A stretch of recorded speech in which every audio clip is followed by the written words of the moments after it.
Like with all full contact sports, getting strong in jiu-jitsu will always be an advantage.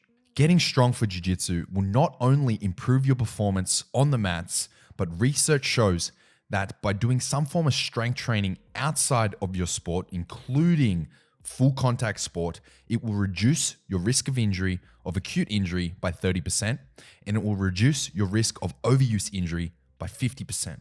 That is a huge risk reduction just for doing some form of strength training off the mats. Anecdotally, strength has many different forms. So when we talk about getting strong for jiu-jitsu, we need to have an understanding of the different forms of strength that we're talking about. There is raw strength, isometric strength, dynamic strength, power, which is strength plus speed, and so many different other forms of strength like stability and things like that. Let's start by understanding the problem and understanding the different forms of strength. And then we're going to talk about some key practical takeaways to take all the information that I'm throwing at you and apply it to your everyday life to improve your performance and reduce your risk of injury on the mats. Following traditional strength programs like powerlifting will definitely make you stronger. But here's the catch. By following a powerlifting program, it will make you stronger at powerlifting. Not necessarily does it translate to performance on the mats. Why is this? Well, let's think about it. A powerlifting program is designed specifically to get you strong in the three main lifts found in the powerlifting sport. That is deadlift, bench press, and squat. That's pretty much it. Yes, there are different forms that powerlifting programs take, different methodologies, different systems that they implement to achieve this aim. And yes, the exercise selection is not limited to those three exercises. Of course, there are different accessory lifts designed to improve your lifts in the bench, squat, and deadlift. However, when it comes to getting strong for jiu-jitsu, we need to consider all the different types of strength and the athletic profile of a jiu-jitsu athlete.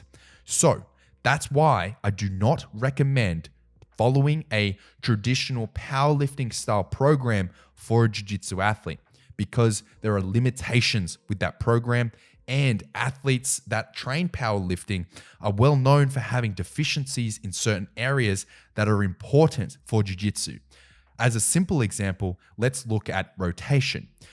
With powerlifting, they're generally very strong in those movements and very strong in those planes of movement, meaning the movement patterns associated with those three big lifts. You would know as a jiu-jitsu practitioner that it is incredibly dynamic and it requires strength through different ranges of motion and through rotation. So by following a dedicated jiu-jitsu strength and conditioning program, there's going to be more emphasis on those stability, the dynamic range of motion, the dynamic strength that we mentioned, and that rotational component. So what is important for jiu-jitsu? When we think about strength for jiu-jitsu, I like to break it down into different categories of movements to simplify the process for anyone to be able to understand, even if you don't have a traditional strength and conditioning background. The categories of movements are upper body push, upper body pull, lower body push, lower body pull, core grip carry, rotation, as well as stability movements. Within these categories, you of course have subcategories. Now, the final category could arguably be a subcategory of stability movements. We also have movements that focus on isometric strength, on power, and so much more. But in this episode, I'm specifically focusing on strength. There will be episodes to come talking about dynamic movement, mobility, and so much more for getting strong for jiu-jitsu. What is isometric strength? Since isometric exercises are done in still and static positions, they won't necessarily improve your speed or athletic performance in that sense, like speed, power, and dynamic movement. Isometric strength exercises are still incredibly useful, and isometric strength is a fundamental core principle found in jiu-jitsu. Think about being in a top side control position or a pinning position. You're using your isometric strength to hold down your opponent, because isometric strength is being able to exert force against a static object or exert force in a position where your joints are not moving through their range of motion. So that is an example of isometric strength as it applies to jiu-jitsu directly on the mats. So keeping this in mind, isometric exercises are also less taxing on your central nervous system. So we can use isometric exercises when an athlete is injured. Like say, for example, they have a particular joint that is injured. Well, we can implement isometric exercises so we're not moving that joint, but we're still working the strength around the joint or the muscles that may normally traditionally be associated with that joint moving in a strength exercise. We can also use isometric strength to improve our performance in jiu-jitsu. Again, think about those pinning positions. If you get very, very strong isometric strength in the upper body, you may be able to hold an opponent down or exert your force more acutely on the mats. Jiu-jitsu technique is always going to be the priority. And yes, I understand that pinning someone down in side control is a lot more dynamic than just squeezing like hell. But we need to also have the strength to be able to hold someone down and the applied technique. So don't throw the baby out with the bathwater. Just because technique is important in our sport does not mean that strength isn't. Let's talk about power. I mentioned power as one of the types of strength. Sort of. Power is essentially strength plus speed. Power describes your ability to exert a maximal amount of force in as little time or with as high of a velocity as possible. This force output is not reliant on the size of the muscle, but rather on intramuscular coordination, which is the efficiency at which the motor units activate individual fibers inside of a muscle. The amount of activated motor units and the rate at which the motor units are activated by the central nervous system create muscle contraction, otherwise known as rate coding. So if we distill all of this down, power is essentially your body's ability to exert a huge amount of force as quickly as possible or with as high of a velocity as possible. Why is this important for jiu-jitsu? Well, based on that description, it should be fairly obvious, but think about real-world jiu-jitsu situations. Perhaps you're imagining a scenario where you're going for a takedown. In order to do something like a blast double takedown, power is going to be your friend. Power will be your ally to achieve the speed and strength necessary to take down an equal size opponent or even a larger opponent with something like a blast double, notwithstanding technique, of course. Let's think of another scenario. Maybe you're trying to explosively pass your opponent's guard. Well, power will be your friend. By enabling you to exert your maximum amount of force against your opponent's guard retention as quickly as possible can be the catalyst between you passing and you being stopped in your tracks. That is an application of where power, in terms of a performance, will benefit you on the mats. Power is a core element to athletic performance, and jiu-jitsu is no exception to that. Let's talk about core, grip, carry, and rotation. Now, this may seem like a very random grouping of words, but I intentionally group these categories together. The reason for that is they are one of the most, or some of the most commonly neglected elements of a traditional strength training program that you may find on the internet. Say, for example, a powerlifting program or even a bodybuilder style program commonly neglect core, grip, carry, and rotation. I like to group these categories together because I also program them together in the form of supersets at the end of a training program. And that's for practical application. We're going to get to that in part 2 of this episode. But think back to when you first started training jiu-jitsu. Imagine trying to retain your guard on the mats. Think about the amount of dynamic core work that went into that. Your abs would have been firing, trying to keep your knees to your chest and keep your opponent at bay. The amount of core and rotational core work in jiu-jitsu is crazy. And not just on the bottom, but also on top as well. Your core is your fundamental way of stabilizing your trunk. That is your core. So it's important to have a strong core, but not just a strong core in the terms of being able to do 1,000 sit-ups or something, but also being strong through your obliques and strong through your dynamic rotation of your core. Let's talk about grip and carry. Grip and carry generally go together because a lot of carry exercises are grip exercises and grip exercises are carry exercises, vice versa. So they're like a partnership. They go together really nicely. Grip training and carry exercises are not super common in strength training programs.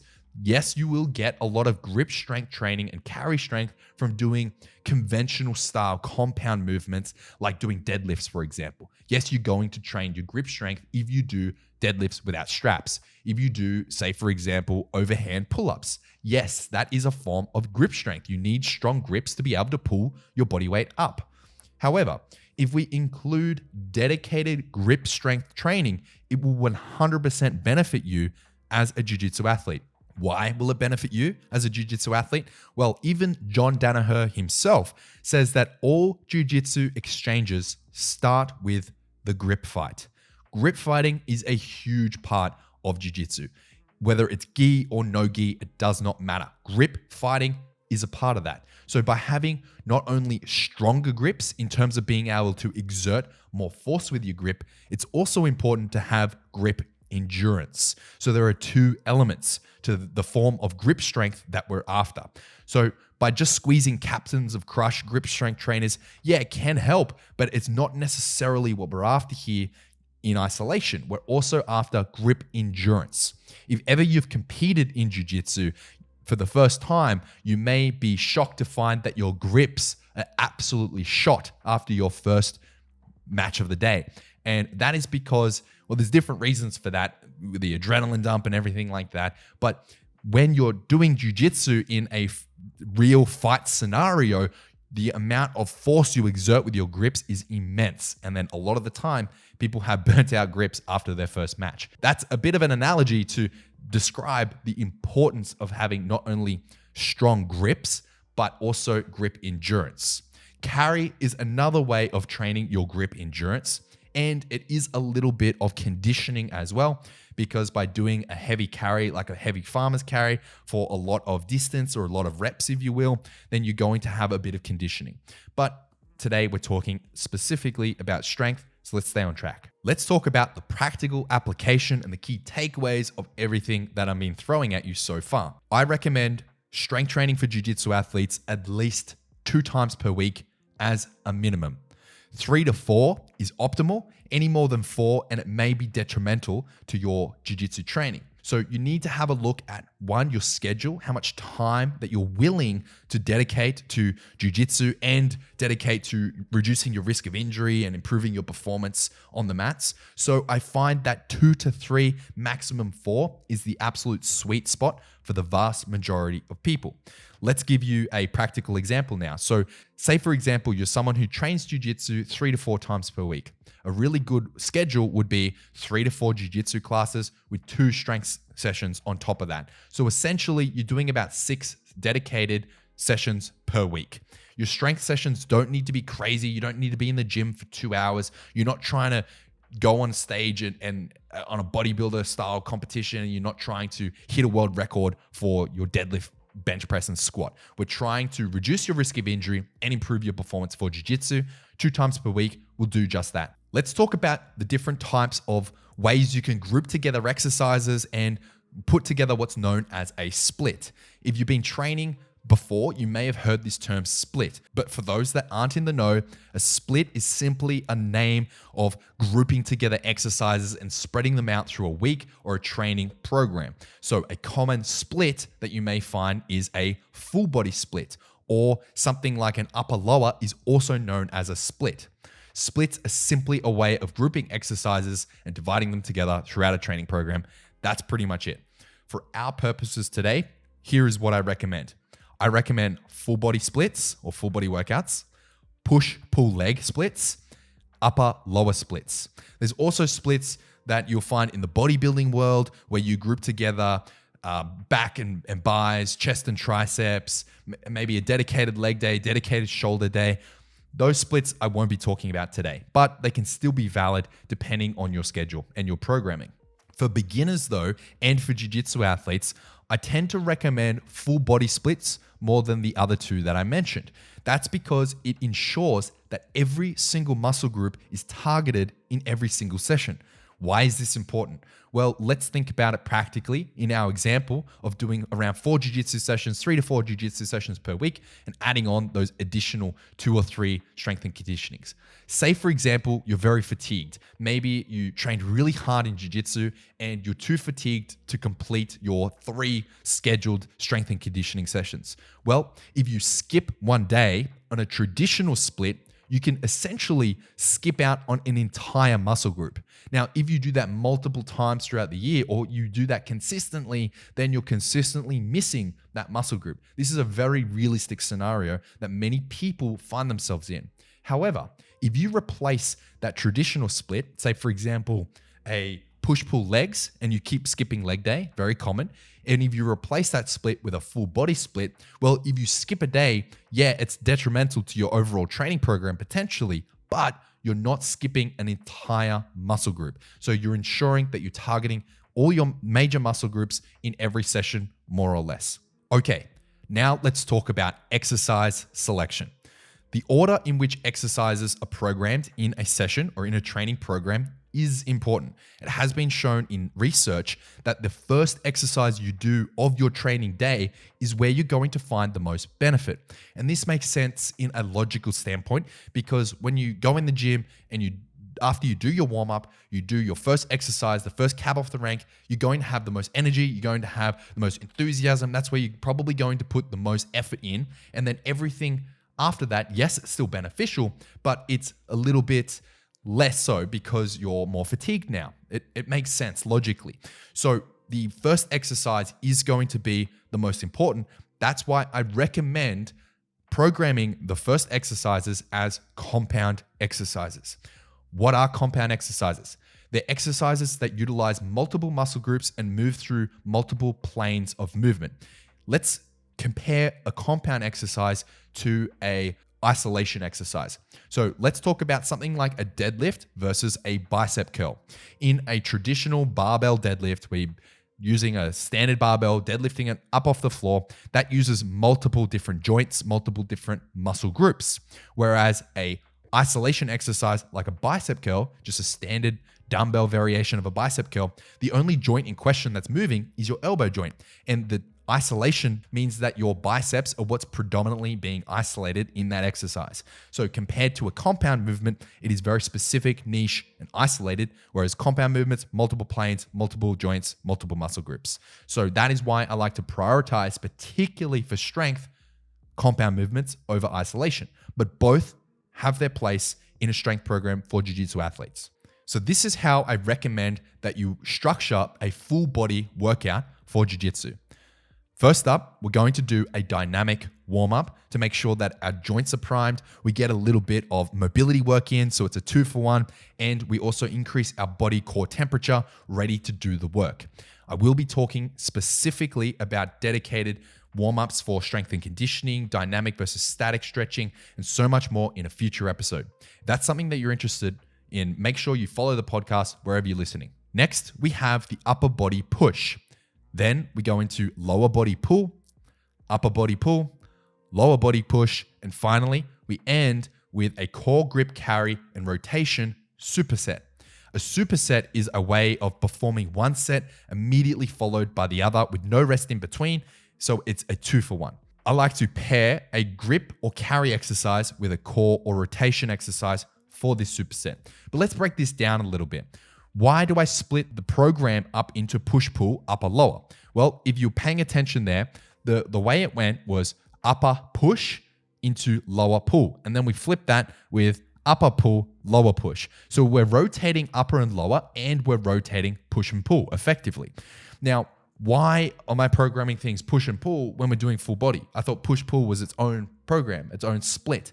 Well, it is, but by dedicating or splitting up your exercises in this push-pull format, it's an easier way to think about your programming, an easier way to implement movement patterns in a strength and conditioning program.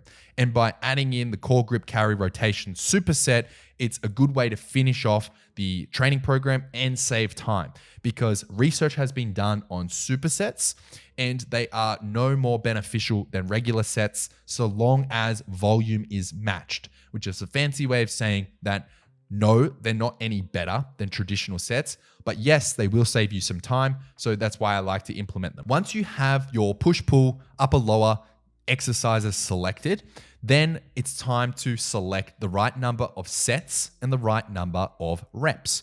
Now, there is no exact science to this, despite the fact that research has been done on the preferred number of sets and reps for different outcomes, which we are going to talk about.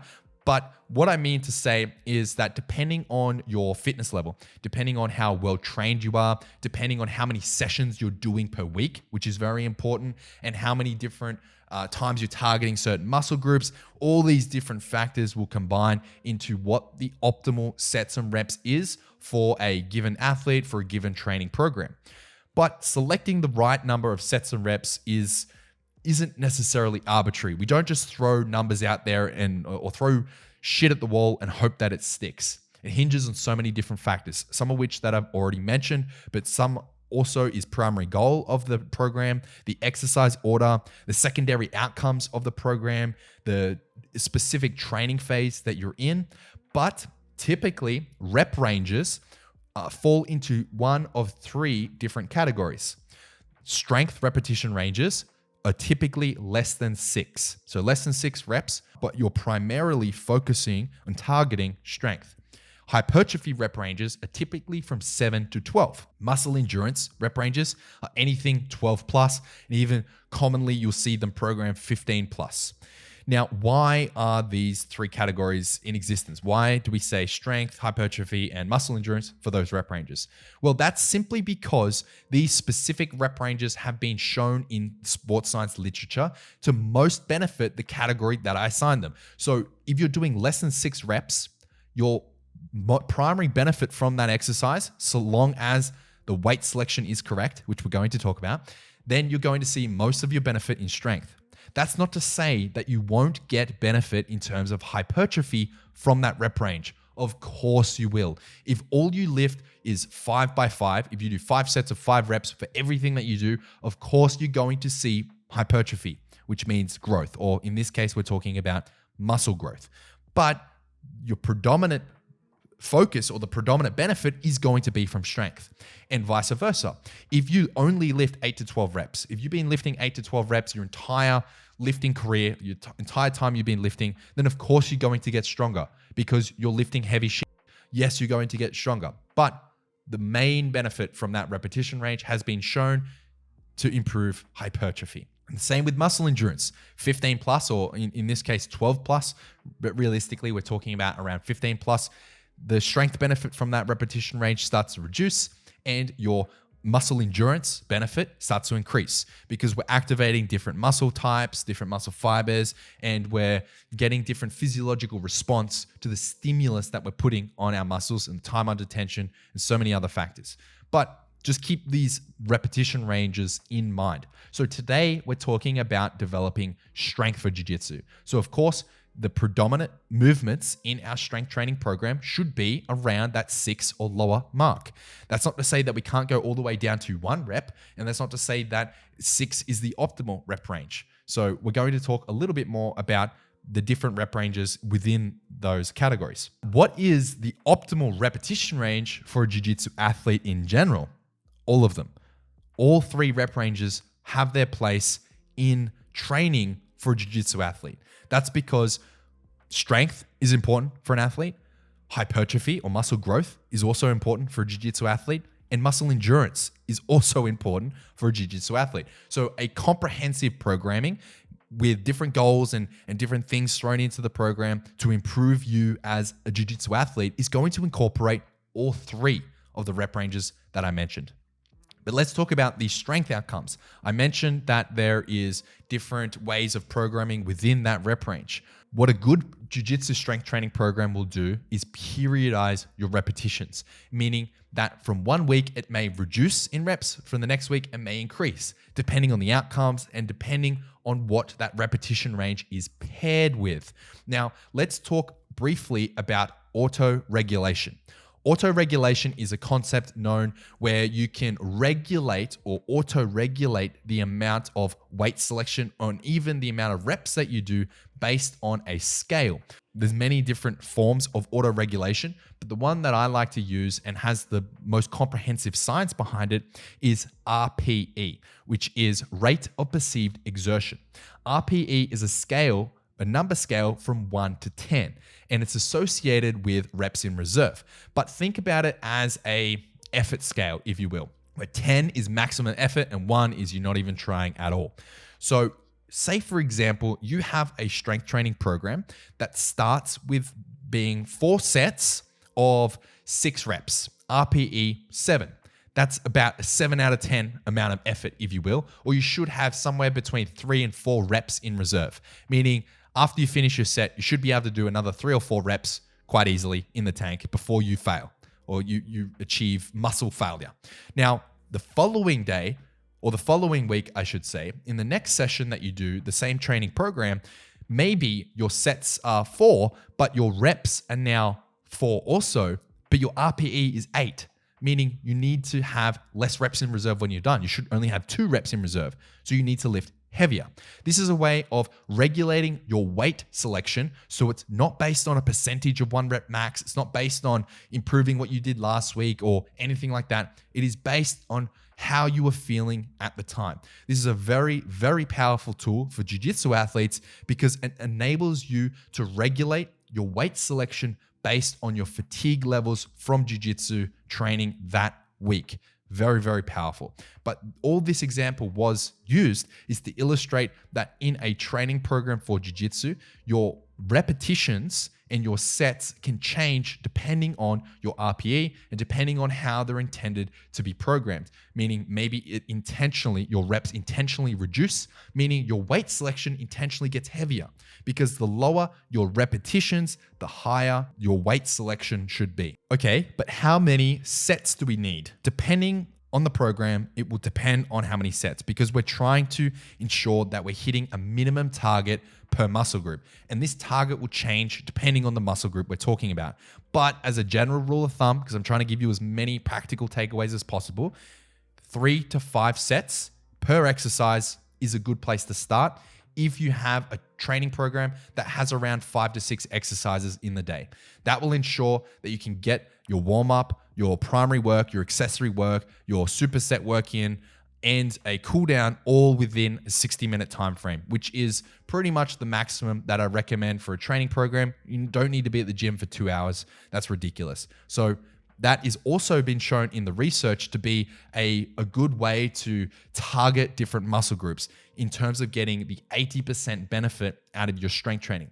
Now, let me unpack that a little bit. So they've done research on the optimal amount of sets per muscle group for strength development.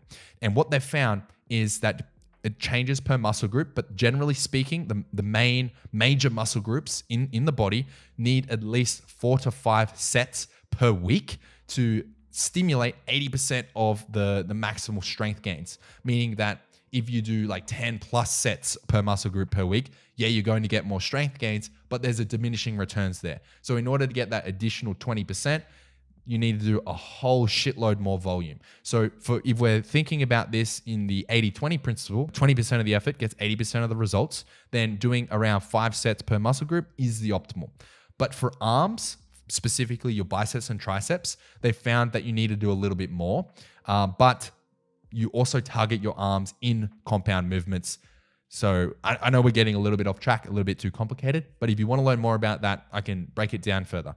If all this so far seems complicated and you're sitting there thinking, what the hell is he talking about? I still don't know how to put together a training program for jiu-jitsu. Well, hopefully that isn't the case, but if it is, don't worry. Everything has been done completely for you. I have a completely free, full body training program. It's 2 days per week, so it's hitting the minimum that I recommend. It's free for you to download. Check out the link in the description of this episode, or you can find it all over my social media. But just check out the link in the description, click on free program here, and it'll redirect you to a download page where you can get your hands on that completely free resource from me to you.